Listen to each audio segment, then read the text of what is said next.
Assalamualaikum warahmatullahi wabarakatuh. Apa kabar semuanya? Semoga dalam keadaan sehat selalu ya.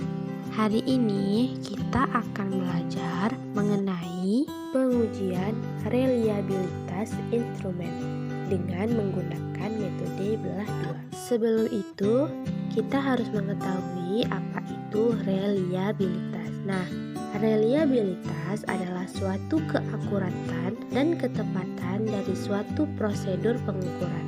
Reliabilitas juga bisa dikatakan sebagai kesamaan hasil pengukuran atau pengamatan, di mana apabila fakta atau pengamatan tersebut dilakukan berkali-kali dan dalam waktu yang berbeda, namun tetap memiliki hasil yang sama atau biasa disebut sebagai konsisten atau ajak. Alat ukur yang reliabilitasnya tinggi itu disebut sebagai alat ukur yang reliabel.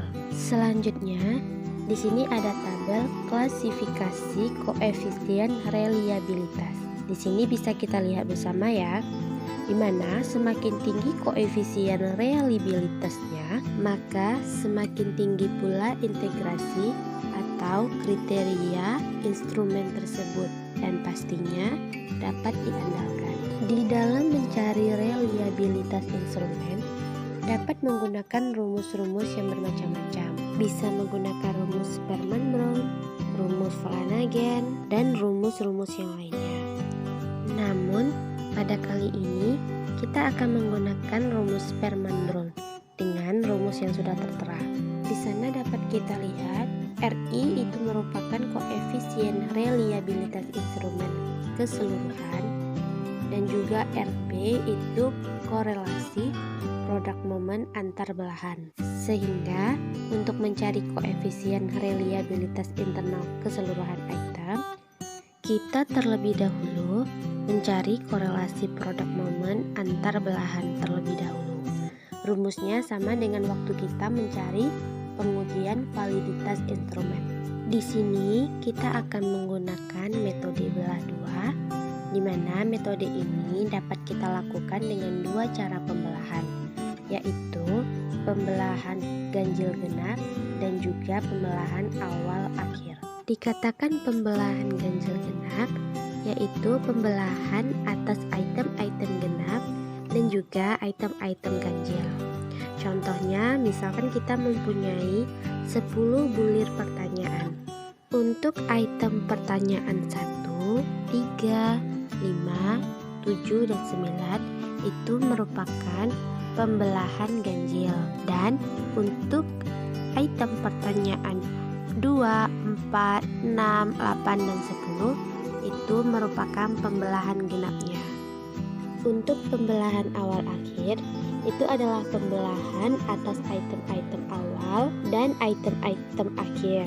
Contohnya, jika kita mempunyai 10 item pertanyaan, maka item pertanyaan pertama sampai kelima itu merupakan pembelahan awal, dan juga item pertanyaan nomor 6 sampai nomor 10 itu merupakan pembelahan akhir.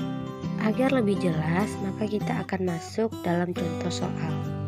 Setelah mendapatkan datanya, maka kita akan memilih dan menghitung item ganjil dan genap. Jadi di sini kita menggunakan pembelahan ganjil genap. Jelas ya, pada item pertanyaan ganjil kita beri tulisan dengan warna merah dan warna hitam pada item pertanyaan genap, agar kita lebih mudah ya untuk menghitungnya. Setelah itu, kita akan menghitung total dari pertanyaan yang dijawab benar dari setiap responden.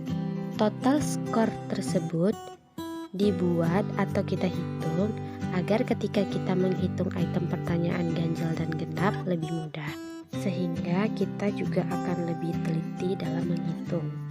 Selanjutnya kita akan menghitung item ganjil, yaitu item 1, 3, dan 5, atau bisa juga kita buat dengan simbol X. Setelah itu kita akan menghitung jumlah item genapnya juga, dan dapat disimbolkan dengan Y, sama seperti item ganjil yang sebelumnya.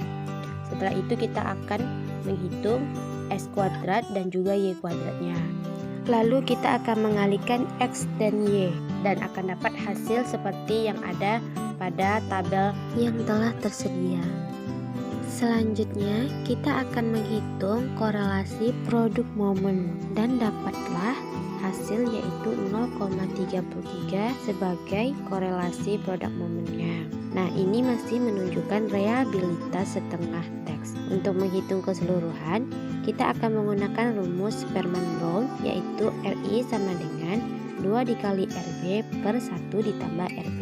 Dan akhirnya kita mendapatkan RI-nya yaitu 0,49. Jika kita melihat dari tabel kriteria koefisien reliabilitas, maka 0,49 termasuk dalam kriteria cukup. Selanjutnya, untuk pembelahan awal akhir sama caranya seperti pembelahan ganjil genap. Di sini kita sudah memilih dan juga menghitung pembelahan awal akhir. Setelah itu, kita akan mencari RB dan juga RI dengan cara dan rumus yang sama, seperti kita mencari dengan pembelahan ganjil genap.